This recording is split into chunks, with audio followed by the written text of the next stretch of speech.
The second I walked into that courtroom, I heard my daughter Melissa give a little, anxious laugh.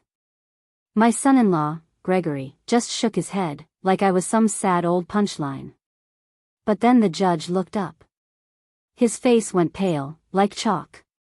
His gavel actually slipped out of his trembling hand as he breathed one name, a name no one else in that room would recognize. The cipher. He was looking straight at me. My family, they thought they were just locking up a senile old woman. They didn't have a clue they had just picked a fight with a ghost. It started, like these things so often do, with a slight I was supposed to pretend not to hear. It was Sunday dinner. I was parked at the very end of a gleaming mahogany table, a piece of furniture so long you could land a small plane on it. My daughter Melissa and her husband, Gregory Walsh, were presiding over their sprawling Los Angeles estate. The infinity pool is an absolute must, Greg, Melissa said, her voice cutting. It has to look seamless, like it's spilling right into the canyon. Greg, a man who always looked like his custom suits were strangling him, didn't bother looking up from his phone. Anything you want, Angel. The second this Ojai deal closes, you can fill the pool with champagne. He was posturing, making sure everyone heard his success. It's a guaranteed 9-figure deal. They were talking right past me, discussing pool designs, Greg's 9-figure deal, and Melissa's next charity gala as if I were just an old floral armchair they'd inherited and couldn't figure out where to stash. I am Martha Price, 73 years old, and I had become invisible. Ever since Arthur, my husband, passed on 10 years ago, I did what I assumed was the right thing. I sold our big family home in Connecticut, a house just too full of echoes, and I bought the guest house tucked away on this enormous property. I wanted to be near my only daughter, Arthur's only child. I truly thought it's what he would have wanted. My grandson, Tyler, who's 16, seemed to be the only person who remembered I was there. He looked all the way down that long table. Grandma, my playoff game is next week. Want to come? We're playing Palisades. Before I could even form a yes, Greg sliced him off. His voice was smooth with casual dismissal. He didn't even look at me. Tyler, don't bother your grandmother. She needs her rest. She's old. Melissa. My daughter. She giggled. It was a light, breathy sound, but it cut me sharper than any knife. He's right, sweetie. Just let her be. She's probably exhausted just sitting there. They made the decision for me. They diagnosed my fatigue, my interests, my whole being, without even glancing my way. I didn't say a word. I just looked down at the tiny pattern on my china, where a bit of asparagus had gone cold. They had managed to turn me into a ghost in my own life. And the truly awful part? I had let them. I had confused my silence with patience. I realized now, it was just permission. 3 days later, a sharp knock came at the door of my guest house. It was Greg. This was unusual. He usually avoided my little house like it had the plague, probably because nothing in it was gold-plated. He was holding an absurdly expensive bottle of wine, which he shoved into my hands with that high-gloss salesman smile. For you, Martha. Top of the line. He knew I didn't drink. My cardiologist had made that crystal clear after my bypass. This wasn't a kind gesture, it was setting a stage. Greg was always selling. He sold luxury real estate, he sold the fantasy of a perfect family. I'd seen his type my whole life. They don't just walk into a room, they appraise it. He didn't bother with small talk. After one shallow remark about the weather, he launched right in. Martha, I am sitting on the deal of a lifetime. A resort in Ojai. It's practically finalized, but we hit a tiny regulatory hurdle. I just need a small bridge loan to clear the permits, just to show liquidity. He leaned in, his cologne was overpowering. I know you own this guesthouse free and clear. It's just, sitting here. All I need you to do is put a little leverage against it. $500,000. That was all. He must have sensed my stillness, because he rushed in to close the sale. 6 months, max. I'll give you back $700,000. That's a 40% return, Martha. You can't get that anywhere. I just watched him. He wasn't just excited, he was desperate. A fine layer of sweat was popping up on his forehead. Greg, I said, my voice perfectly steady. I'm 73 years old. I'm long past my risk-taking days. My money is for my retirement and, quite frankly, for my medical care. The answer is no. The shift was instantaneous. It was like a mask was ripped off. The smile evaporated, replaced by a cold, reptilian anger. Unbelievable, he hissed. Just, unbelievable. After everything we do for you. You live here on our land, rent-free. I paid for this house, Greg, I cut in quietly. And you won't lift a finger to help your own family? My God, you are one selfish old woman. He said I lived on his land. He either didn't know, or had conveniently blocked it out.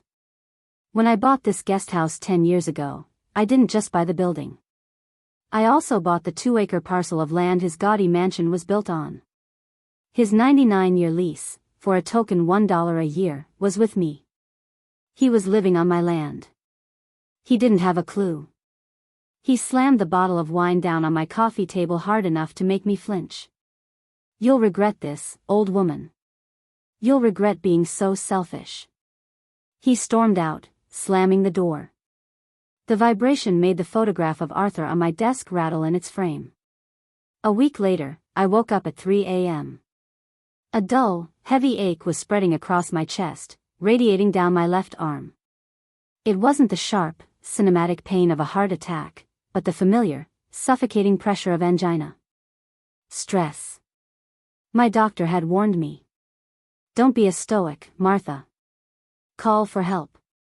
My first call was to the main house, to Melissa. She picked up on the 4th ring, her voice thick with sleep and annoyance. Mom? What is it? It's the middle of the night.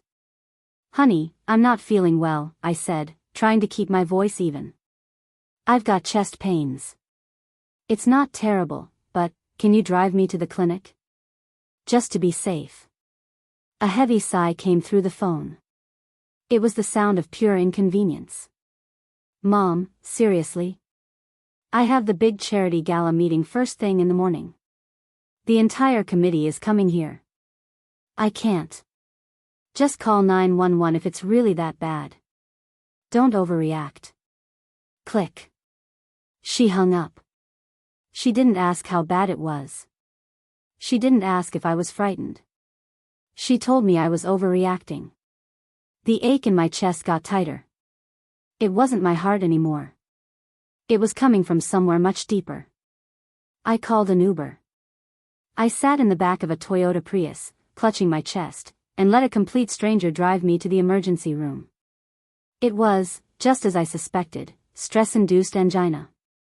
They gave me a nitroglycerin tablet and kept me for observation for 4 hours.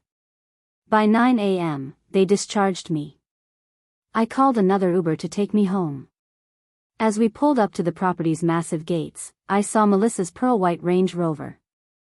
It wasn't parked at the main house. It was parked outside the Beverly Hills Spa. Her charity meeting. They didn't just disrespect me. They didn't just see me as a bank to be tapped. They saw me as a nuisance. A problem to be handled. An errand to be ignored. And that was the precise moment I knew something had to give. I just didn't realize how fast it was all coming. The next morning, I was sitting with a cup of black coffee, watching the fog lift off the canyon, when a sharp, impatient knock echoed through my small house. It wasn't Greg, his knock was arrogant. This was professional. I opened the door to a man in a crisp uniform holding a digital scanner and a stiff white envelope. Martha Price, he asked, his voice flat. I am Legal Express Delivery. Sign here. I signed the screen. He handed me the envelope and was walking away before I'd even closed the door. It felt heavy, not with paper, but with malice. My hands were perfectly steady as I picked up the letter opener from my desk, the same one Arthur had given me 30 years ago. I slid it open and pulled out the stack of papers. The words jumped off the page, cold and precise. It was a legal petition. A lawsuit, filed in Los Angeles Superior Court. The petitioners, Gregory Walsh and Melissa Walsh. The respondent, me.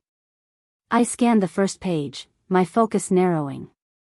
They were requesting an emergency hearing. They were seeking a conservatorship. The blood didn't drain from my face. I didn't feel faint.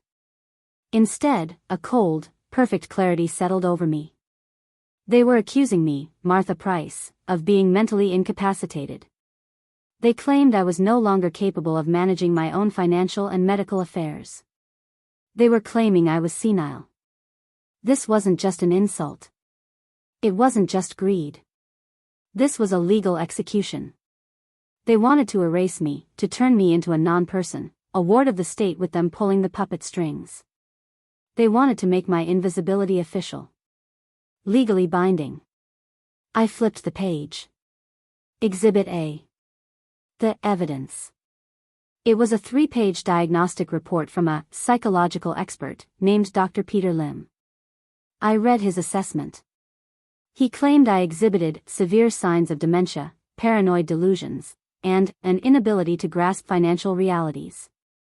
He gravely concluded that I was a danger to myself and my own assets. I stared at that name.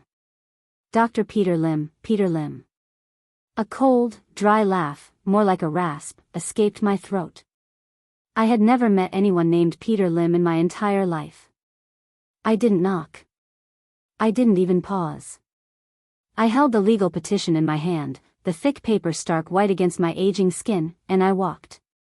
I walked out of my little house, across the ridiculously perfect lawn that separated my world from theirs, and straight toward the main house. The glass patio doors were open. I could hear the sound of ice clinking in glasses and some thin, vapid music playing. They were by the pool, just as I'd assumed. Melissa was stretched out on a lounge chair, sunglasses on, a magazine balanced on her stomach. Greg was standing by the outdoor bar, pouring himself another drink. They looked casual, untroubled, like two spiders who had just set their web and were waiting for the fly to stop struggling. I stepped onto the patio. The music seemed to stop. My shadow fell over Melissa. She sat up, startled, pulling her sunglasses down. "Mom? What are you doing? You're interrupting our..." Her voice died when she saw the papers in my hand. She didn't look at my face. She looked at the papers. Greg turned. A fake smile was plastered on his face. "Martha, we were just..." Then he saw the petition. The smile didn't just fade, it twisted into a sneer of annoyance before he quickly smoothed it into false concern. I held up the envelope. "What is this?" Melissa flinched, looking away toward the pool, unable to meet my gaze. But Greg was a performer. He set his drink down, wiped his hands on a towel, and crossed his arms. He was adopting a power stance. "Martha," he said, his voice dripping with condescending pity. "We were hoping you wouldn't have to see it like this. We were going to talk to you right before the hearing." "What is this?" "It's for your own good," Greg said, stepping toward me. "Look, after that little heart incident last week, Melissa and we realized you just can't take care of yourself anymore. You're forgetting things. You're confused. I had angina, Greg." He waved his hand, literally waving away my reality. "That's what you think it was. But you were in pain. You were disoriented. What if it's worse next time? You need someone to manage things for you. Someone to protect your finances, to make sure your bills are paid, to handle your medical decisions before you hurt yourself." He was gaslighting me. Using the very emergency they had ignored as the pillar of their argument. I looked at my daughter. "Melissa? This is what you want? You're signing a paper that says your own mother is insane?" She finally looked at me, but her eyes were cold, just reflecting the bright blue of the pool. "It's what's best, Mom. We're just trying to help. We love you. Love, I said. The word felt like grit in my mouth. You don't even know what that word means. That's when Greg's patience broke. The mask of the concerned son-in-law disintegrated, revealing the vulture underneath. He laughed. A short, sharp, ugly sound. See you in court, old woman, he sneered. Frankly, this just proves our point. You're paranoid. That's exactly what Dr. Lim said. He picked up his drink and raised it in a mock toast. You better go find yourself a public defender, because I really don't think you can afford a real lawyer. That was it. That was the final push. That was the exact moment the woman they thought was a frail, forgetful old ghost died. And something else, something they couldn't possibly have prepared for, woke up. I walked back to the guest house. I closed the door, and the sound of the lock clicking into place was the loudest sound I had ever heard. It was the sound of a line being drawn. A final, definitive boundary. They thought this was the room of a senile old woman. A quiet, beige box for me to doze in, to be managed in, to be forgotten in. They had never, not once, seen the other door. It was a solid corridor at the back of my walk-in closet, hidden behind a rack of old pantsuits I never wore. It wasn't locked with a key. It was locked with a biometric thumbprint scanner. I pressed my thumb to the cold glass. The light flashed green, and a heavy deadbolt slid open with a quiet, expensive snick. I stepped inside. This was my real home. There was no bed, no recliner. Just floor-to-ceiling bookshelves, 3 massive computer monitors, a wall of file cabinets, and a dedicated, encrypted satellite phone system. The air was cool and still. Greg thought I was a retired bookkeeper, a simple accountant who had balanced ledgers for some mid-level firm in Connecticut. He thought my greatest life achievement was saving enough for a comfortable retirement. He had no idea. 30 years ago, in Washington, D.C., I wasn't Martha. CEOs of Fortune 500 companies, corrupt senators, and high-level politicians, they all had a different name for me. They called me the Cipher. I was the lead forensic investigator for the Department of Justice. I was the woman they sent in when the numbers didn't just look wrong, they looked impossible. I didn't just follow the money, I dissected it. I found the financial tumors, the hidden accounts, the secret ledgers that everyone else missed.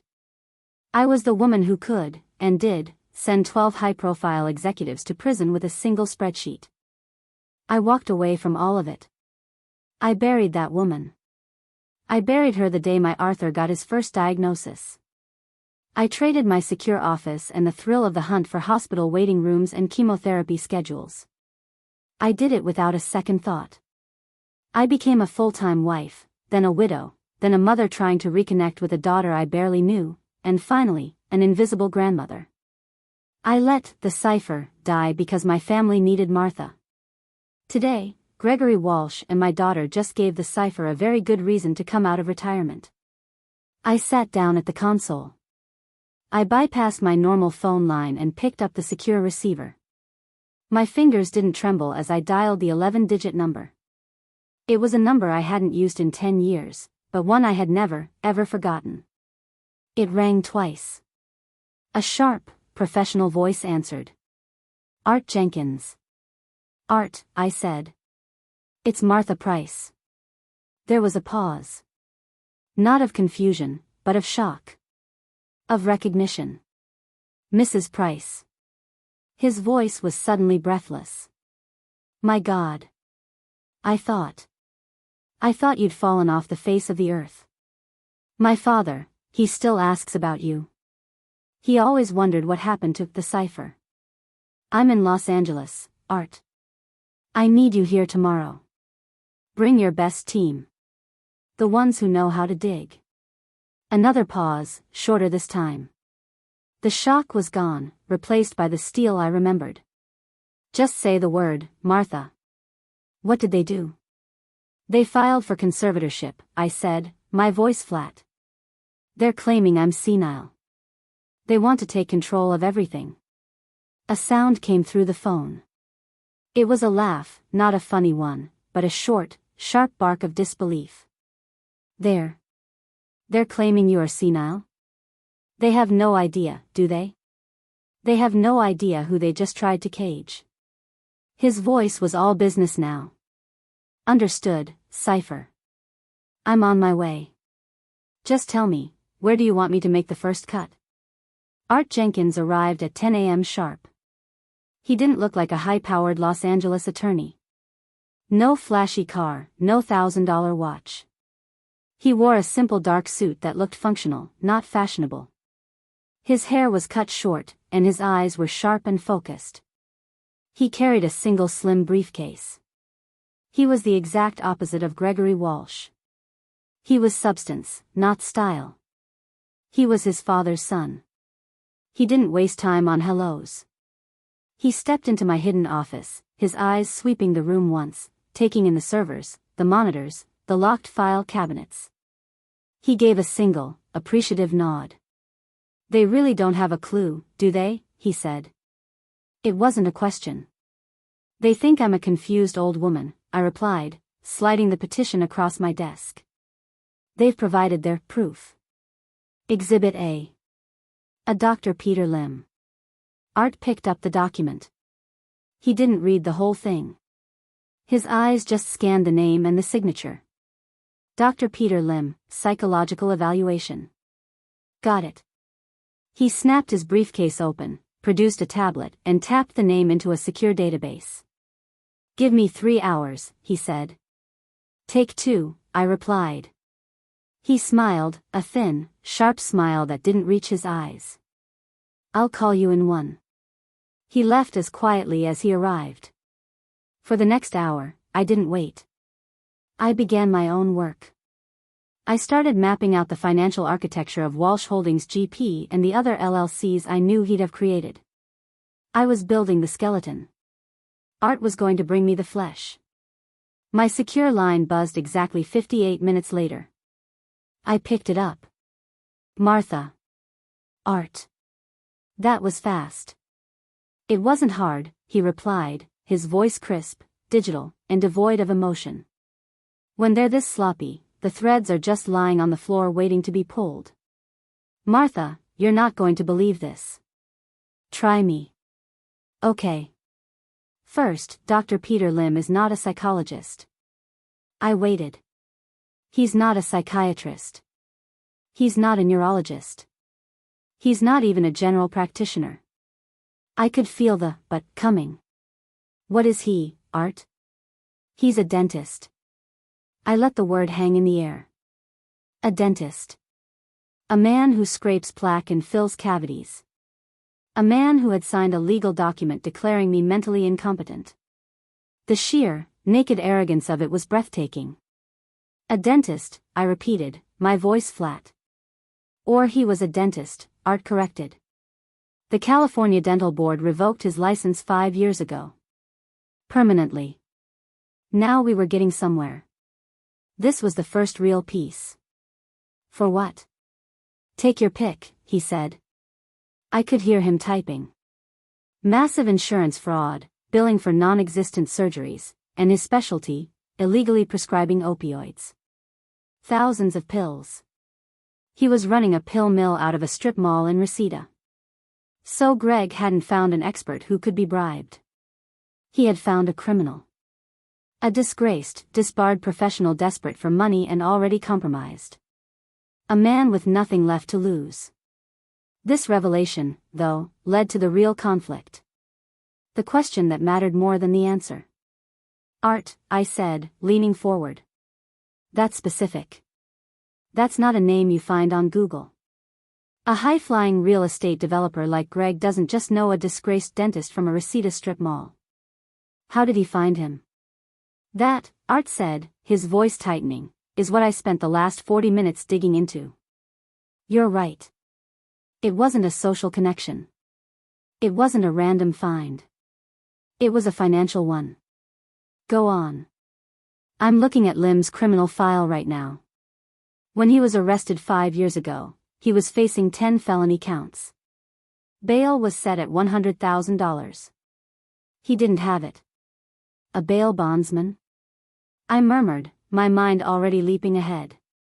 Exactly. A bondsman covered the note, but the bondsman required a guarantor. Someone to co-sign, to put up the collateral in case Lim skipped town. I felt a coldness settle in my chest that had nothing to do with my heart condition. Who guaranteed the bond, Art? He paused, just for a second, to let the impact land. A shell corporation. An LLC registered in Delaware with a single-purpose asset management. What's the name of the company? I asked, though I already knew the answer. Walsh Holdings GP, he said. My God. I leaned back in my chair. The pieces didn't just fall into place, they slammed together. Greg hadn't found Dr. Lim last week. He hadn't bribed him last month. He had owned him for 5 years. He paid the man's bail. He likely paid for his defense lawyer. He had kept this dirty, compromised asset on a leash, hidden in his back pocket, for half a decade. Waiting. Waiting for the day he would need a doctor to sign a piece of paper. This wasn't an impulsive act of greed because I refused his loan. The loan request, that was just him testing the waters. This was a contingency plan. This was premeditated. He had been planning to declare me incompetent and seize my assets for years. Art, I said, my voice low and hard. You've disarmed their primary weapon. You neutralized the medical expert. Now it's my turn. You keep digging on the legal side. Find everything you can on Lim's case files. Find the name of the lawyer Greg hired. I'll handle the numbers. Art was already on his way out the door. Be careful, Cypher. They should have been, I replied. I closed the door to my office, the world shrinking to the glow of my 3 monitors. This was where I lived. Not in the quiet guest house, but here, inside the data. Greg thought I was a relic. He thought finance in my day was done on paper ledgers with adding machines. He had no concept of what I was. I was a digital ghost, and I was about to haunt every server he had ever touched. I started with the company that paid Lim's bail, Walsh Holdings GP. It was a Delaware LLC, naturally. Anonymous, shielded. Greg was sloppy, but he wasn't a complete idiot. He knew the basics of asset protection. He had layered his corporate structure. Walsh Holdings was owned by Ojai Crest Properties LLC, which was in turn owned by the Walsh Family Trust. A nice little nesting doll of legal entities designed to make it impossible to see who really owned what. But he made an amateur's mistake. A critical, fatal error. He was arrogant, he was in a hurry, and he was cheap. To register all these different LLCs, to file the paperwork with the Secretary of State in Delaware and California, to set up the bank accounts, he used the same personal email address for every single one. It was an old address, a burner he probably thought was clever, gregwalsh@hotmail.com. An account he likely hadn't logged into for years. An account he thought was long dead and buried. He didn't know that old email servers never truly delete anything. I didn't need to hack his email, that would be illegal, and I was going to do this by the book. But I didn't need to read his mail. I just needed to see who he was talking to. I ran that email address through a series of databases I still had access to, back doors into the financial mainframe that the DOJ had set up decades ago and forgotten to close. I was looking for patterns. Correspondence with banks, wires, loan applications. Within 20 minutes, I had a hit. A big one. The email address was tied to a secure data room, a virtual vault where lenders and borrowers exchange sensitive financial documents. And Greg had been very, very busy. The data room wasn't with a normal bank, not a Wells Fargo or a Chase. It was with a private equity firm, a name that made the hair on my arms stand up, Citadel Apex Capital. These weren't bankers.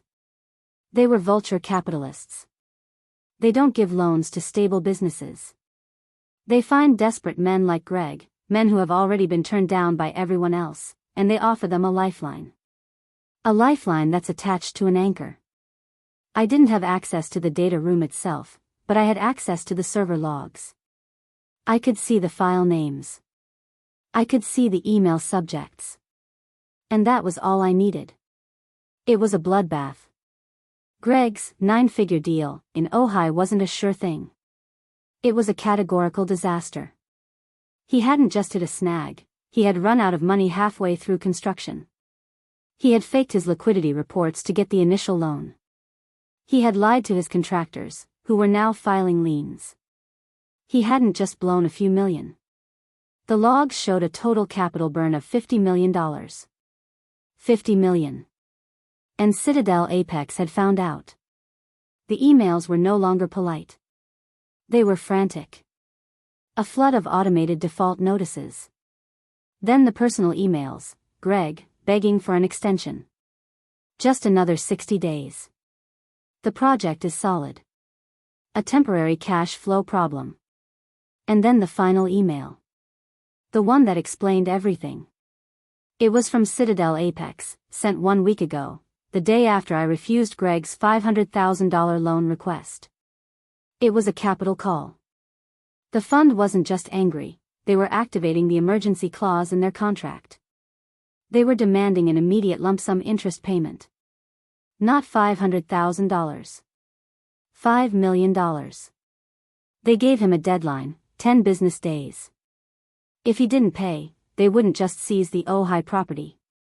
They would activate the cross-collateralization clause in his contract, a clause I was certain he had signed without reading, which meant they would seize everything. His Walsh Holdings company, the mansion, Melissa's Range Rover, every penny in every account tied to his name. They were going to wipe him out. I stared at the screen, the pieces clicking into place with a horrifying, perfect logic. He didn't need my $500,000 as a bridge loan. He needed it as a desperate good faith payment to hold off the wolves. And when I said no, he activated his contingency plan. The plan he had been sitting on for 5 years. He didn't just want my little guest house. He wasn't suing me to get control of my retirement fund. He was suing me because he was bankrupt. He was suing me to get his hands on my entire estate, an estate he clearly believed was worth far more than the $500,000 he'd asked for. He needed to liquidate everything I owned, not to build his resort, but to save his own skin. He wasn't just trying to rob me. He was trying to sacrifice me to save himself. A new question formed in my mind. A cold, hard question settled deep in my stomach. Wait a moment. Greg was broke. He was staring down a $5 million demand. He was a trapped animal, bleeding money from every pore. So, where did he get the money to attack me? A lawsuit like this, even a phony one, isn't free. Lawyers, especially the bottom feeders he'd have to hire, want retainers. They don't work on IOUs. And Dr. Lim, that disgraced, disbarred criminal, he wouldn't sign his name to a lie for a promise. He would have demanded cash on the barrel, and plenty of it. Where did Greg, a man who couldn't pay his own contractors, get $50,000 or $100,000 in cash to file this suit? My mind snapped back to that Sunday dinner. Greg bragging about his Ojai deal, but also Melissa. What was she talking about? The pool, yes, but also her charity. The upcoming gala, the fundraiser. My heart just seized. When my Arthur died, I took a large portion of the money from selling our Connecticut home, several $1,000,000, and put it into a charitable trust. I named it the Arthur Price Foundation. Its mission was to fund the kind of early-stage cancer research that might have saved him.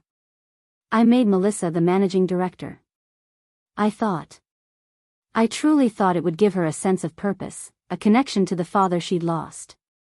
I was the founder, naturally, with full oversight rights, but I had never used them. I trusted her. It was my husband's name. It was my daughter. I picked up the phone and dialed the private bank in Boston that managed the foundation's assets. A banker I hadn't spoken to in 5 years answered, his voice full of surprise when I identified myself. Mrs. Price, what a pleasure. We usually only hear from Melissa. I'm sure you do, I said, my voice cold. I am invoking my founder's rights. I need a full, detailed statement of all expenditures and transfers from the Arthur Price Foundation for the past 12 months. I need it in the next 5 minutes. Secure email. Ma'am, that might take some time to compile. 5 minutes, I said, and I hung up.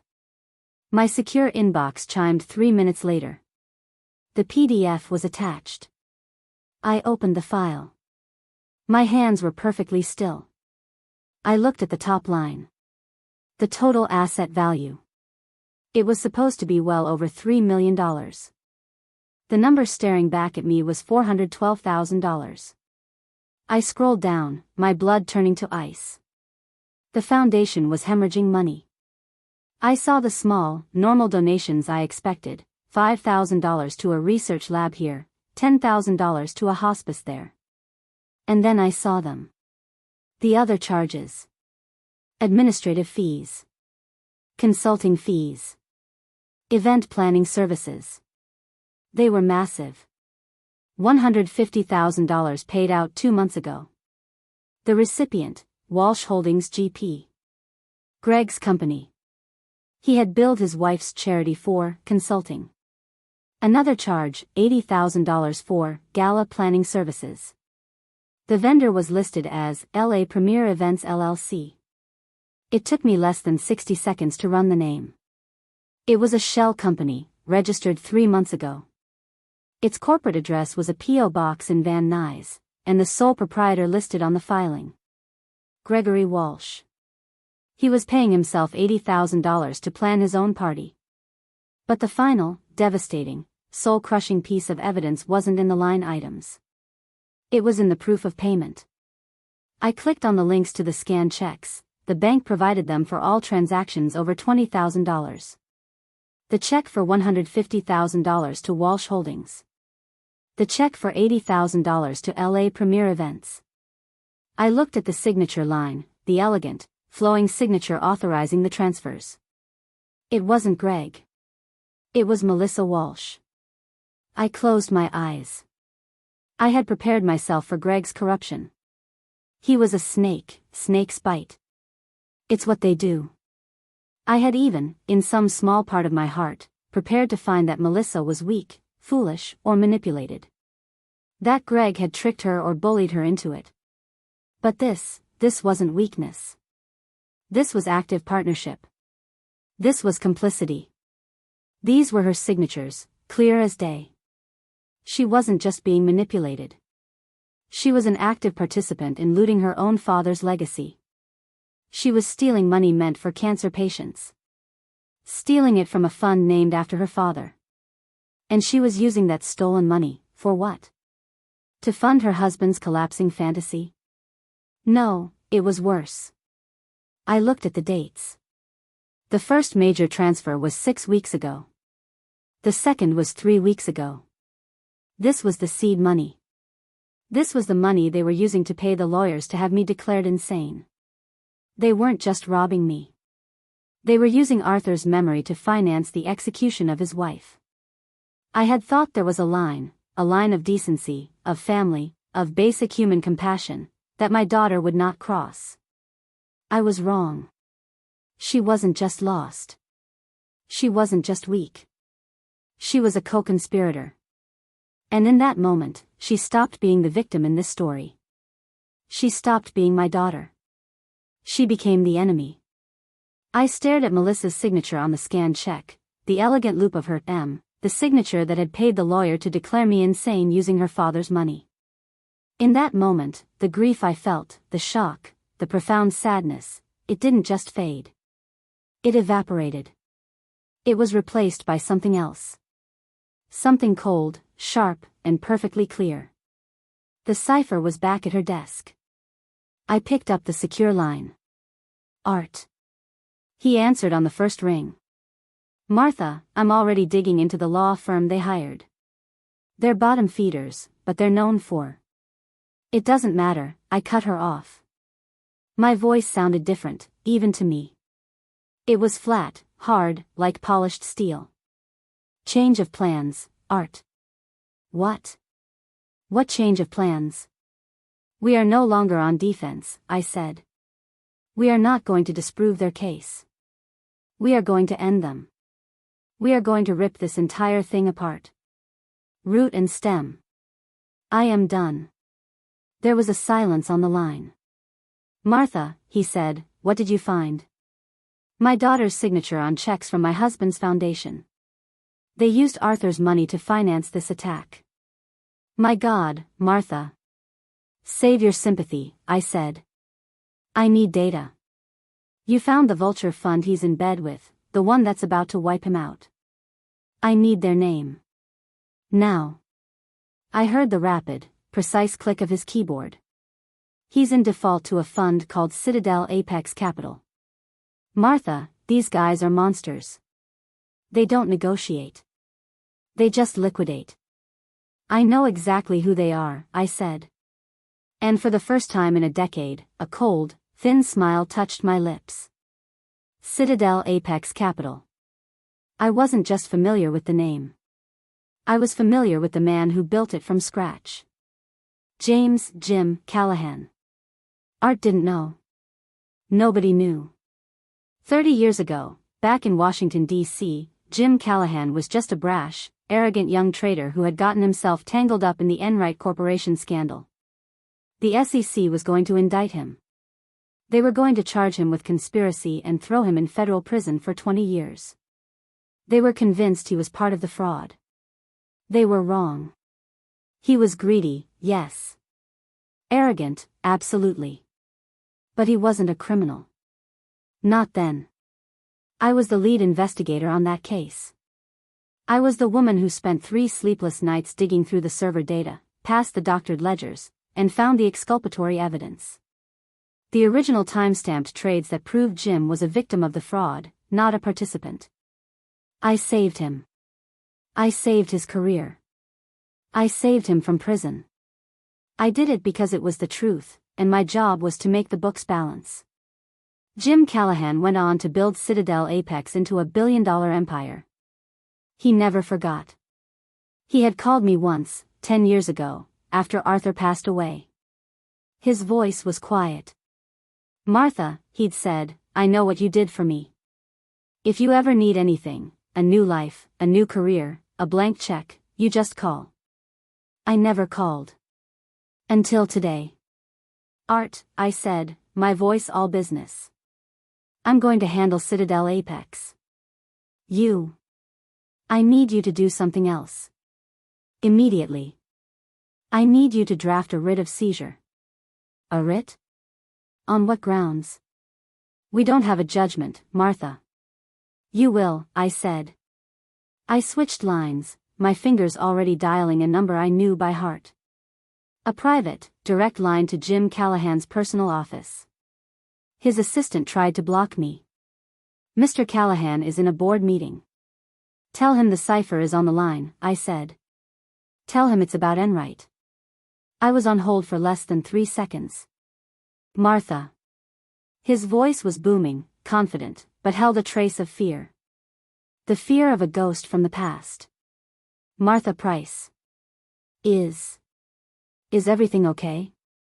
Hello, Jim, I said. It's been a long time. I'm not calling about the old days. I'm calling to cash in my chip. Silence. Then one word, name it. You have a loan out to a man named Gregory Walsh. A project in Ojai. He's in default. He's bankrupt. Walsh? I heard him typing. Yeah. A $50 million disaster. My team is moving to seize his assets on Monday. The man's a fool. I don't want you to seize his assets, Jim. I want you to sell me the debt. All of it. The note, the collateral, the default, everything. Sell it to you, Martha.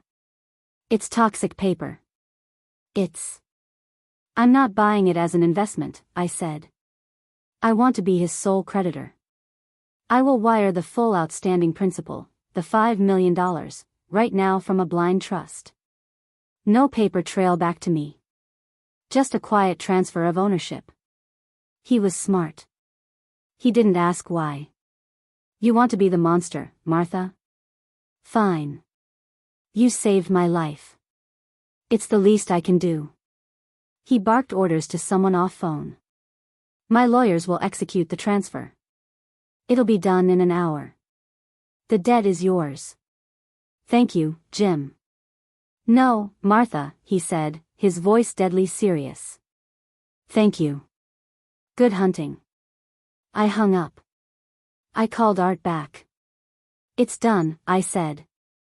Citadel Apex no longer holds the note. I do. Art gasped. I could hear his sharp intake of breath. Martha, you bought his debt. You're his bank. I'm his nightmare, I corrected.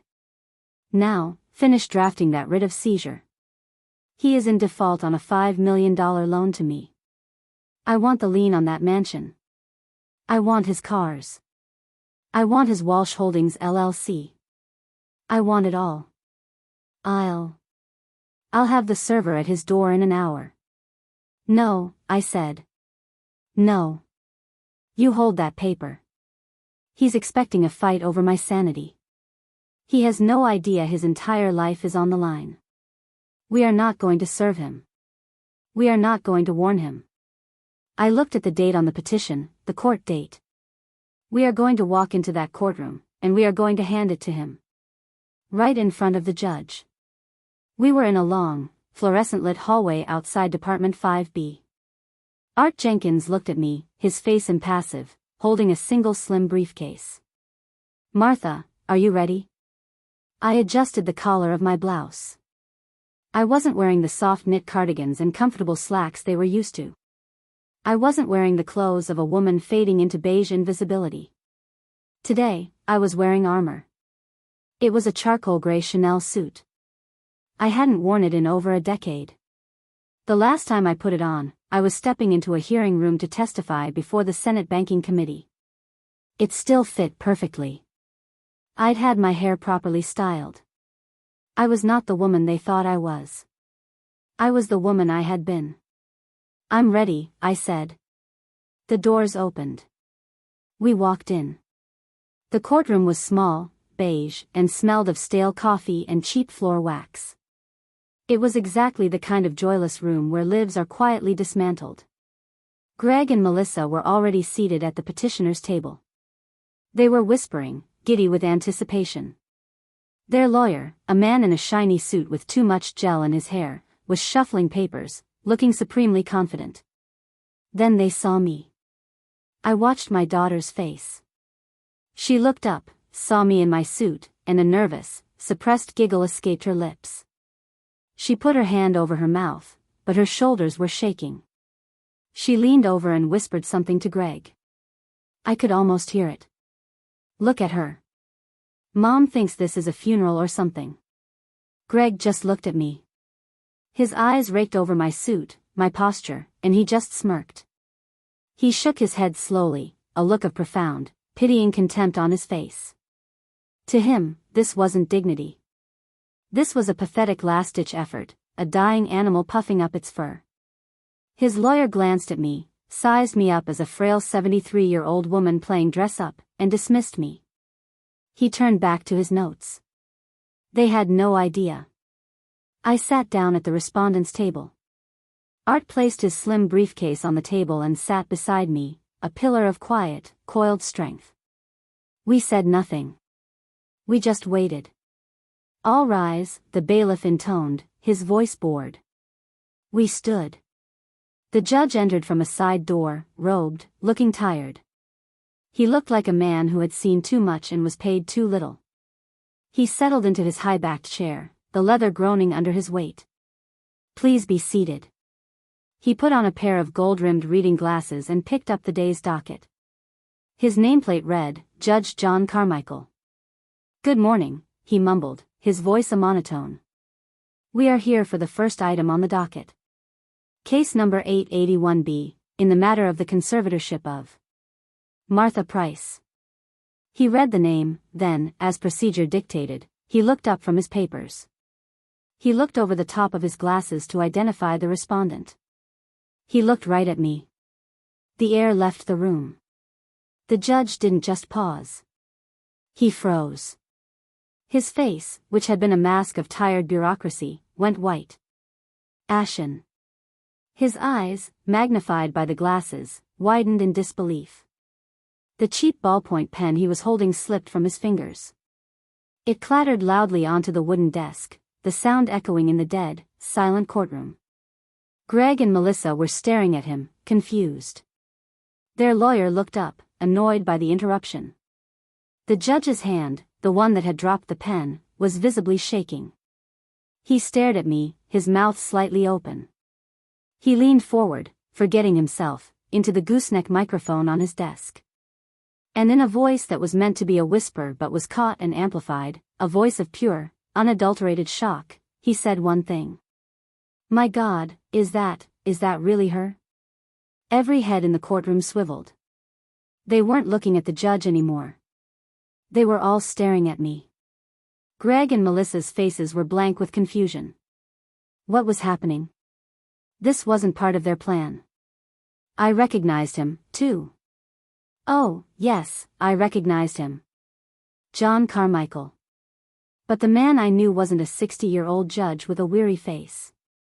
The man I knew was a 35-year-old assistant U.S. attorney, terrified, ambitious, and in way over his head. He had been handed the biggest case of his young career, the Enright Corporation fraud, a billion-dollar house of cards. And he was losing. His case was falling apart. His star witnesses were discredited. He was about to lose, and it would have ended his career before it began. Until his expert witness took the stand. I was that expert witness. I was the woman they brought in when the numbers were a tangled mess of lies. I was the one who, in a single day, took a billion-dollar fraud and laid it bare on a single spreadsheet for the jury to see. I was the one who put 12 CEOs and their accountants in prison. John Carmichael hadn't just known me. I had made him. I had handed him his career on a silver platter. Judge Carmichael's face was pale. He gripped the edges of his desk. He was no longer looking at a senile old woman. He was looking at a ghost from his past. He was looking at the woman they used to call the Cipher. He finally tore his eyes away from me and slowly, deliberately, turned his gaze to the petitioner's table. He glared at Greg's slick, smiling lawyer. "Counselor," the judge said, his voice no longer tired, but sharp, cold, and dangerous. "Are you aware of who your respondent is?" The lawyer, baffled, stood up. She's Martha Price, Your Honor. A retiree." Judge Carmichael let out a short, harsh breath. It wasn't a laugh. It was a warning. "No, Counselor," he said, his voice ringing through the silent room. "That is Cipher Price. Good luck. You're going to need it." Greg's lawyer, a man named Fierro, looked like he had just swallowed a bug. He was visibly sweating. He looked over at Greg, who made a sharp, furious gesture with his hand. "Get on with it." Fierro, visibly rattled by the judge's reaction, shuffled his papers. "Your Honor, the petitioners call our first and primary witness to the stand, Dr. Peter Lim." A side door opened. A small, greasy man in an ill-fitting suit scurried into the courtroom. He looked less like a doctor and more like a man who lives in a basement. He avoided looking at anyone, especially the judge. He took the stand, his hand trembling as he was sworn in. Fierro, trying to regain his footing, began. "Dr. Lim, did you have occasion to evaluate the respondent, Martha Price?" "I did," Lim said, his voice oily and rehearsed. He was reading from a script. "I conducted a full psychological workup." "And what were your findings, doctor?" Lim put on a pair of smudged glasses. "Mrs. Price presented with severe signs of cognitive decline. Her short-term memory is, frankly, non-existent. She exhibits classic symptoms of paranoid delusion, particularly concerning her family's finances and their intentions toward her." I sat perfectly still. He was describing the woman they wanted me to be. "In your professional opinion, Dr. Lim," Fierro pushed on, "is Mrs. Price capable of managing her own affairs?" "Absolutely not," Lim said, shaking his head with faux sadness. She is a danger to herself and her own assets. She requires immediate, full-time supervision. Fierro smiled, a weak, triumphant little smile. Thank you, doctor. Your witness. He sat down, looking relieved.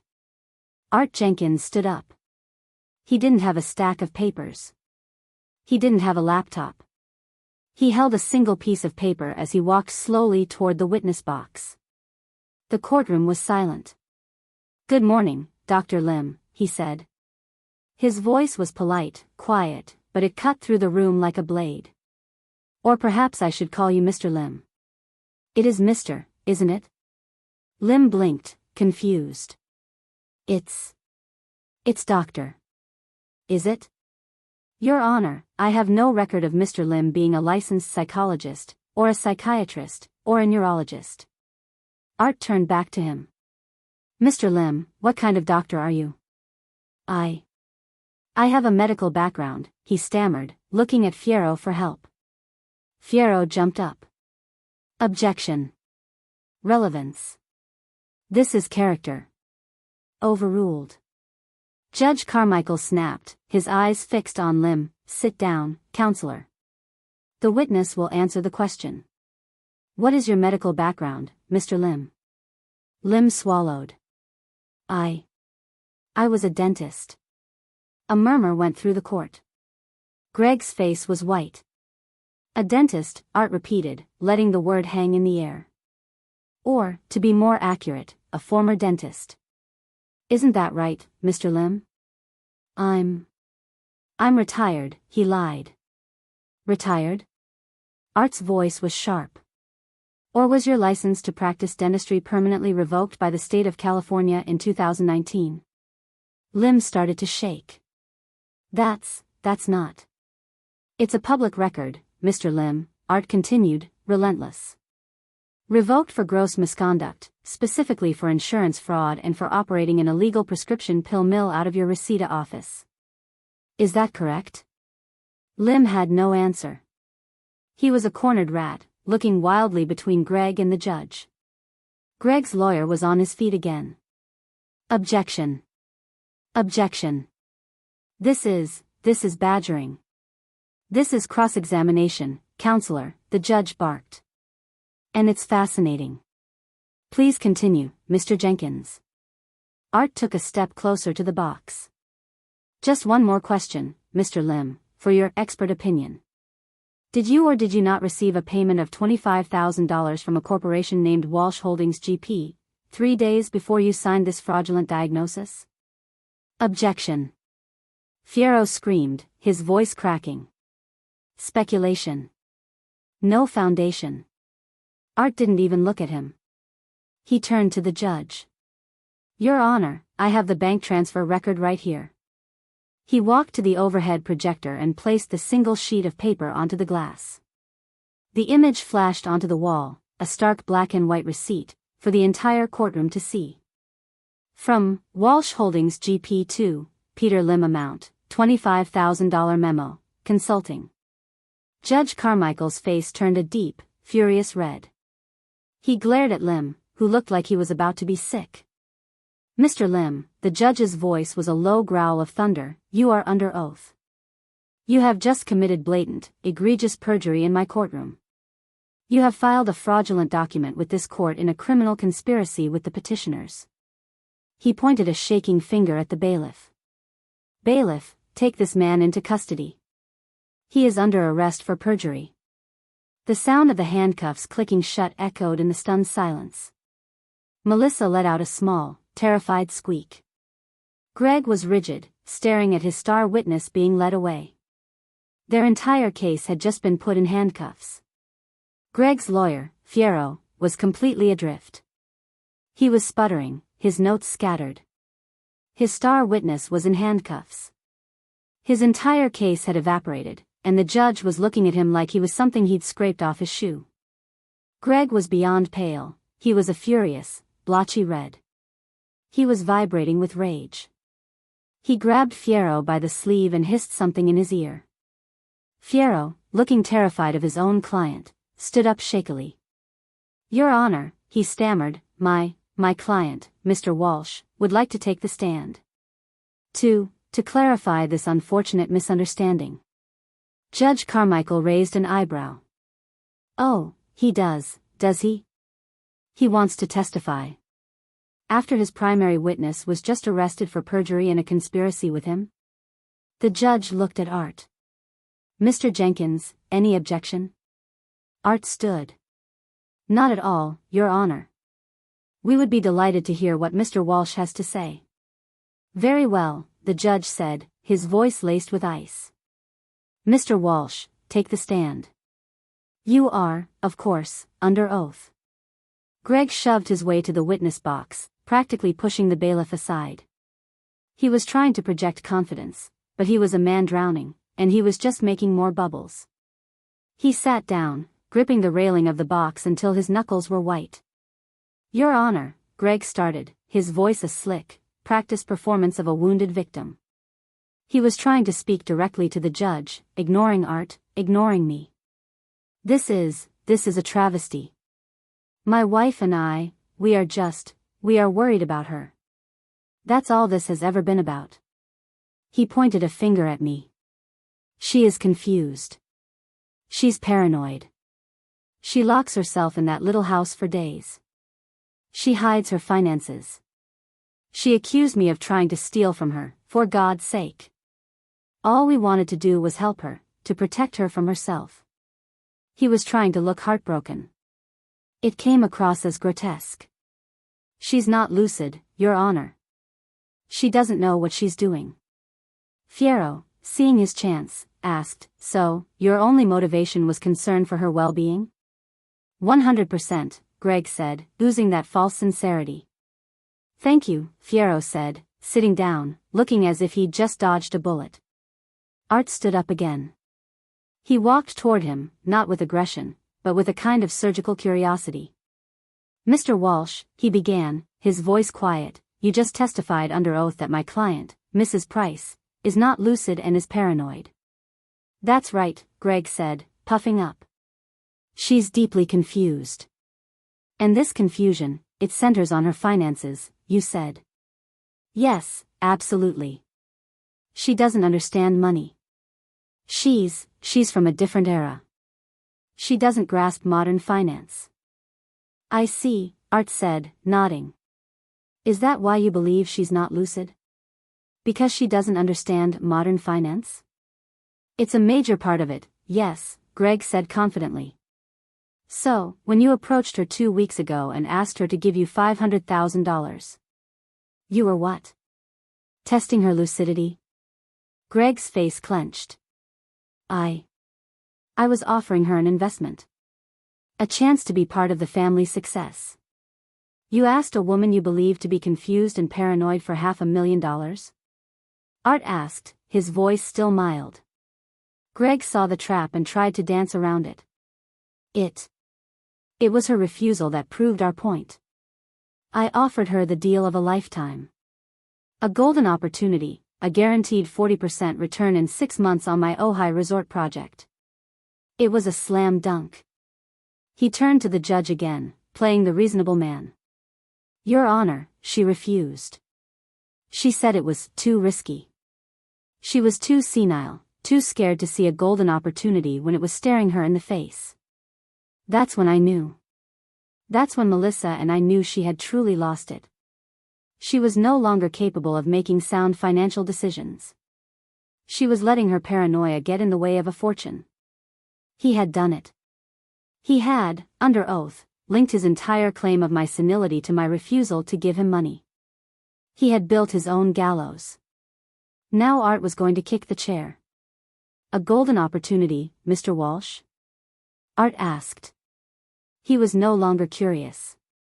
His voice was cold. A slam dunk? Absolutely, Greg said, arrogant to the last. That project is gold. Is that why the project is currently $50 million over budget and facing 16 contractor liens for non-payment? The color drained from Greg's face. He stammered, that's a lie. That's privileged information. How? It's not privileged when you're in default, Mr. Walsh, Art said, his voice rising, each word a hammer blow. And this golden opportunity is, in fact, a sinking ship, isn't it? Isn't it true that your primary lender, Citadel Apex Capital, found you in breach of your loan covenants and issued a capital call for $5 million, due 10 days ago? Greg was speechless. He was literally opening and closing his mouth, but no sound was coming out. He looked at Fierro, who was staring at his client in pure horror. A $5 million demand, Mr. Walsh, and you didn't have it. You were, and are, completely, hopelessly bankrupt, weren't you? No. Greg finally roared, his composure shattering. It's a temporary cash flow problem. The project is sound. Is it?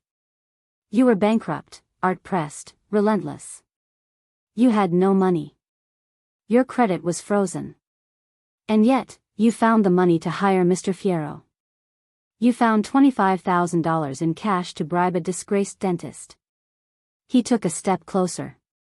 My question, Mr. Walsh, is where did you get that money? Greg was trapped. He looked at Melissa. He looked at the judge. He had no answer. Art provided it for him. You got it, he said, his voice dropping, filled with contempt, from a charity. You got it from the Arthur Price Foundation. At the sound of her father's name, Melissa, who had been frozen in her seat, let out a tiny, choked sound. Isn't that right, Mr. Walsh? Art thundered. When you were broke, when your empire was collapsing, you turned to your wife and you had her sign checks? You convinced her to steal from her dead father's cancer charity? You can't prove that. Greg spat. I can, Art said. He held up a new set of documents. $150,000 paid to Walsh Holdings for consulting fees, $80,000 paid to LA Premier Events, a shell company you own, for gala planning. A total of $230,000 embezzled from a fund for cancer research. He turned and looked, for the first time, at Melissa. He didn't just lie to the court, Melissa. He lied to you. That's when my daughter broke. She shot to her feet, her face a mask of disbelief and rage, and she screamed at her husband. You lied to me. You told me those were legal administrative fees. You told me it was all approved. You were stealing from my father. Greg finally, completely, lost it. All the charm, all the performance, all the arrogance boiled away, leaving only the raw, ugly, desperate man underneath. He stood up in the witness box, his face purple, and he pointed a shaking finger, not at Art, not at Melissa.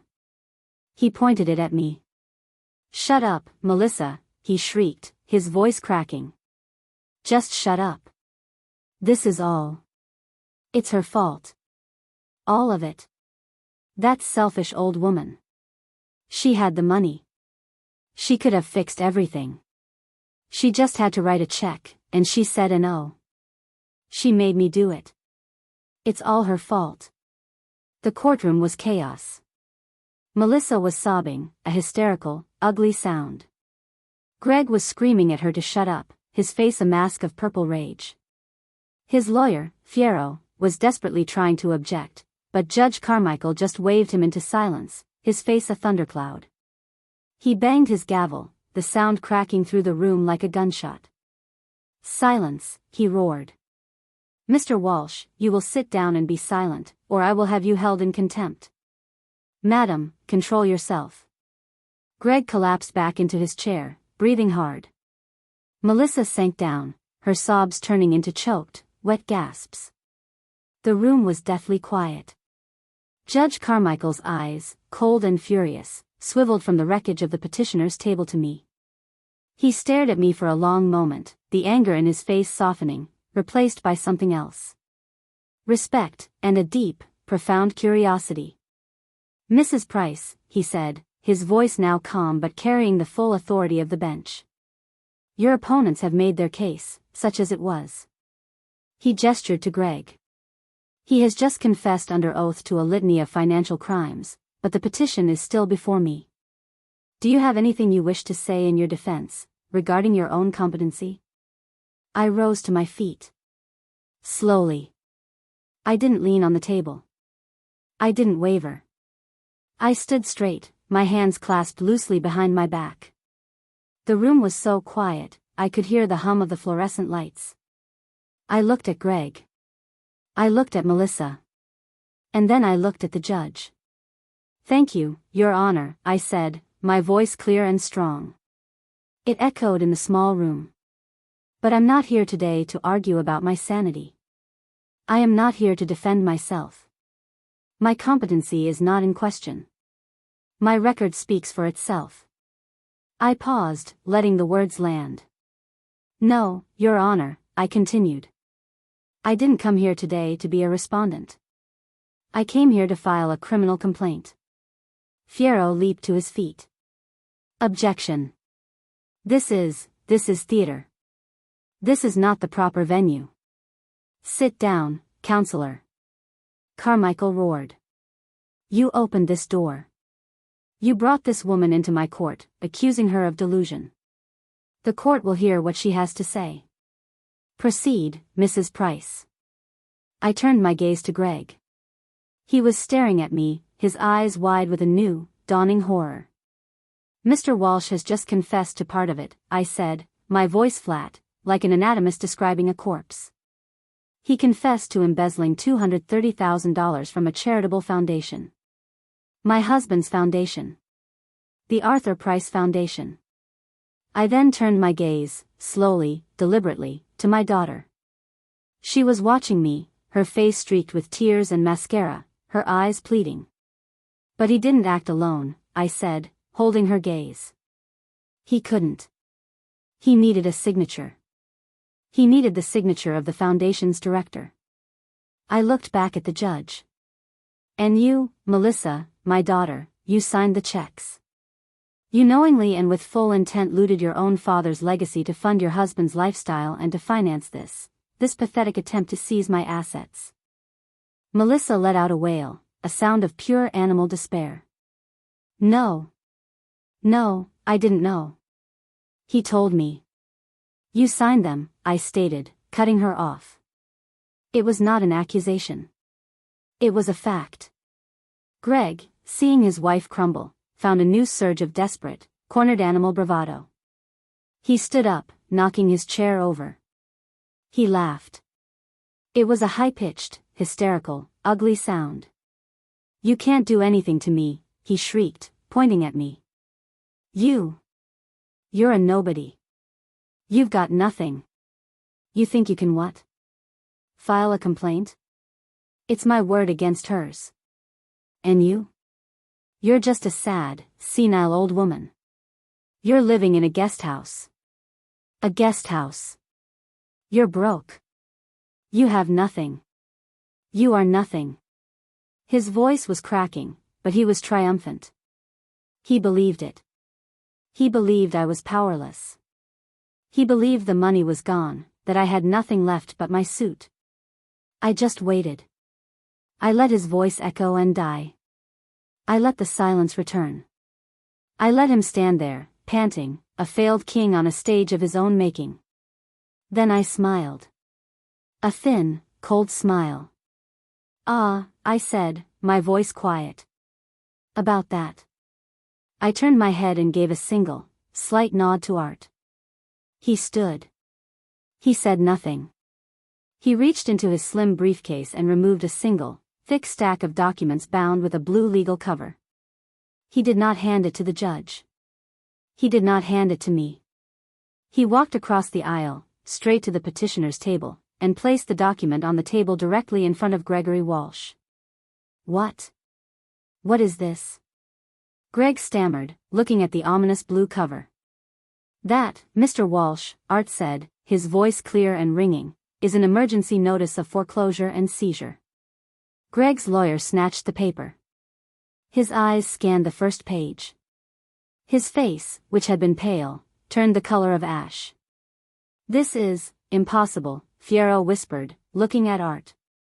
This is from Citadel Apex Capital. But that's not the date." Greg snatched the paper from his lawyer. "What is it?" It seems you're a little behind on the news, Greg, I said, my voice conversational. You were quite right. You defaulted on your $5 million loan to Citadel Apex. They were, as you know, preparing to seize all your assets. A terrible shame. Greg was staring at the paper, his hands shaking so violently he could barely read. This says the debt was sold. Yes, it was, I said. They were very motivated to sell. It was, as you said, toxic paper. And when you couldn't pay them, I stepped in. I bought that debt, Greg. All of it. The note, the loan, the collateral, everything. I took a step forward. You defaulted on your loan, Greg. But you didn't default on Citadel Apex. You defaulted on me. I let that sink in. I watched the last traces of color drain from his face as the blood-freezing, soul-shattering reality of his situation landed. And I continued, am not as patient as Jim Callahan. I am not offering an extension. I am not renegotiating. I am calling the note. Effective immediately. Greg looked up at me, his mouth open, a silent scream. I pointed at the mansion he lived in. The main house is mine. I pointed at the cars he drove. The cars are mine. I pointed at the shell companies he built. Your entire Walsh Holdings empire is mine. I pointed at the very suit he was wearing. Everything you thought was yours, now belongs to me. I turned back to Judge Carmichael, who was watching this entire exchange with a look of pure, unadulterated awe. Your Honor, I said, my voice ringing with finality. This pathetic conservatorship hearing is over. I made a gesture to Art and his document. The eviction hearing begins now. Greg was finished. A man who screams his own confession in a courtroom doesn't have many legal options. After his performance, it wasn't a trial. It was a sentencing. My evidence, the evidence Art and I had compiled, was a precise, airtight coffin, the bank transfers from Arthur's foundation, the fraudulent invoices from his shell company, the perjured testimony he suborned from Lim, and, of course, the open and shut case of bank fraud he'd been running on the Ojai project. It was an avalanche of paper, and every single sheet had his name on it. He tried to fight. He hired a new, even more expensive lawyer. They tried to argue he was under extreme duress. They tried to paint me as a vindictive, manipulative mastermind who had entrapped him. It was a pathetic defense. It was like a rat caught in a steel trap, trying to blame the cheese. The district attorney, who had taken a very keen interest in the case after Judge Carmichael's report, didn't even break a sweat. They took him to trial and they buried him. I didn't have to testify. Art's documentation, my financial forensics, did all the talking. The jury was out for less than an hour. They found him guilty on 12 counts of wire fraud, securities fraud, and aggravated embezzlement. The judge made an example of him. He was sentenced to 10 years in a state penitentiary. 10 years. I watched them lead him away. The books were balanced. Melissa. Melissa was the hardest part. She was my daughter. She was Arthur's blood. But she was also a co-conspirator. The evidence was undeniable. Her signature was on the checks. She had sat there week after week, living a life of luxury, knowing it was being paid for by money stolen from her father's grave. Her lawyer approached me, begging, pleading. Mrs. Price, she was manipulated. She was a victim. I looked at him. Did Greg hold the pen? Did he force her hand to write her own name? She is a grown woman. She made a choice. He asked me to speak to the DA, to ask for leniency. I said no. I would not interfere. This was not about revenge. This was about consequences. I had spent 10 years allowing her to live without any. She had to stand on her own. She had to face the ledger. She was indicted just as Greg was. But she was smart. Unlike Greg, she saw the end of the line. She took the plea. The judge was less harsh, but he also saw the bank statements. She was sentenced to 3 years of formal probation. She was ordered to pay back every single cent, all $230,000, to the Arthur Price Foundation. And finally, 2,000 hours of mandatory community service, not picking up trash. He assigned her to the Glenwood Gardens nursing home, specifically to the locked dementia and Alzheimer's unit. For the next 2 years, my daughter, the woman who tried to have her mother declared legally senile so she could steal her money, would spend every weekend bathing, feeding, and cleaning up after men and women who were truly lost. I wanted her to see it. I wanted her to smell it. I wanted her to understand in her bones the reality of the weapon she had tried to use against me. It was a just sentence. It was, perhaps, the only education she had ever truly received. 6 months passed. The silence that fell over the property was absolute. The grand, ridiculous mansion was gone. I had it sold at auction. The land it sat on, the guest house, my guest house. I sold that, too. All of it. The proceeds went to 2 places. Half went to refill and substantially grow the Arthur Price Foundation. The other half went into a trust for my grandson, Tyler, locked away until he turns 25. I was in the guest house. It was empty. I was in my hidden office, packing the last of my files. The cipher was going back into retirement. I heard a hesitant step on the porch. Not a knock, just a presence. I walked to the door. It was Melissa. She was transformed. She was hollowed out. The designer clothes were gone, replaced by a cheap, faded blue volunteer's smock with Glenwood Gardens embroidered on the pocket. Her face was pale, thin. She looked 10 years older. The entitlement, the casual cruelty, the arrogant little giggle, all of it was gone, burned away. She just stood there in the doorway. Her voice, when it came, was not the voice I remembered. It was a rasp. Quiet, rough, and dead. Why? I stopped what I was doing. I didn't turn around. Why what, Melissa? Why did you do it? She said, her voice trembling, not with sadness, but with a deep, exhausted rage. Why did you let it go so far? You knew. Don't pretend you didn't. You're her. You knew what Greg was. You knew what he was doing. She took a step into the empty room. You could have stopped us at any time. When Greg asked for the $500,000, you could have just said, "No, I know you're broke." You could have shown me the papers then. You could have warned me. Her voice cracked, and a single, hot, angry tear ran down her face. But you didn't. You let us. You let me sign those checks. You let us file that lawsuit. You sat there in your little house and you watched us destroy ourselves. You didn't have to send him to prison. You didn't have to do this to me. She pointed at her cheap uniform.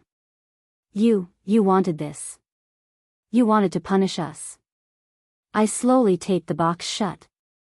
I pressed the tape down, smoothing it with my hand. Then I turned to face her. I looked at this stranger who was my daughter. Because if I had stopped you, Melissa, I said, my voice quiet, you would have learned nothing. You would have hated me for a week. You would have called me a paranoid, controlling old woman. And then you would have gone right back to him. You would have continued to bleed your father's foundation dry, one gala at a time. I didn't let you do anything. I just let you be who you were. I walked over to my old desk. When you were 10 years old, you stole $50 from your father's wallet. You wanted a toy, and he had told you no. Melissa flinched, her eyes wide. She remembered. Arthur found out, I continued. He knew it was you, and he cried. He cried for an hour in the bathroom, thinking he had failed as a father. And then he came out, and he hugged you, and he never said a word. He put $50 of his own money back in the wallet. He forgave you because his heart was soft. He wanted peace. I looked at her, my eyes as hard and clear as glass. I believe in ledgers. The books must always balance, Melissa. You never paid for that first theft. So, you just kept stealing bigger and bigger things. You didn't respect me. Greg didn't respect me. And neither of you respected the memory of your father. You didn't just cross a line, Melissa. You erased it. You danced on his grave for a swimming pool. She had no answer. She just wept. You didn't destroy yourselves, I said. You were already destroyed. You were just bankrupt in every possible way a human can be. I just presented the bill. I picked up a single envelope from the desk. I held it out to her. This is the address of a studio apartment in Burbank. The first 3 months' rent is paid. There is a bus pass inside. After that, you are on your own. The books are clear. She took the envelope, her hand shaking. She looked at me one last time, searching for what? For her mother. She was gone. She turned and walked away. I watched her go. I am 73 years old. I have retired twice in my life. The first time from my job, the second time from being an invisible, accommodating, silent old woman. That day in court, I just decided to pick up the pen again. My name is Martha Price, and my books are finally balanced. This entire ordeal taught me a painful, necessary lesson. I learned that silence should never be mistaken for weakness. For 10 years, I allowed my love for my family to blind me to their contempt. I thought patience was a virtue, but I learned that patience without firm boundaries is simply permission to be disrespected. True strength isn't about how loud you can shout. It's about knowing the precise moment to make your move and having the discipline to wait for it. I didn't want revenge. I wanted accountability. Sometimes the most profound act of love for oneself, and even for others, is to finally and decisively balance the books. What would you have done in my position? Let me know your thoughts in the comments below. And please like and subscribe if you believe that true respect is something that must be earned.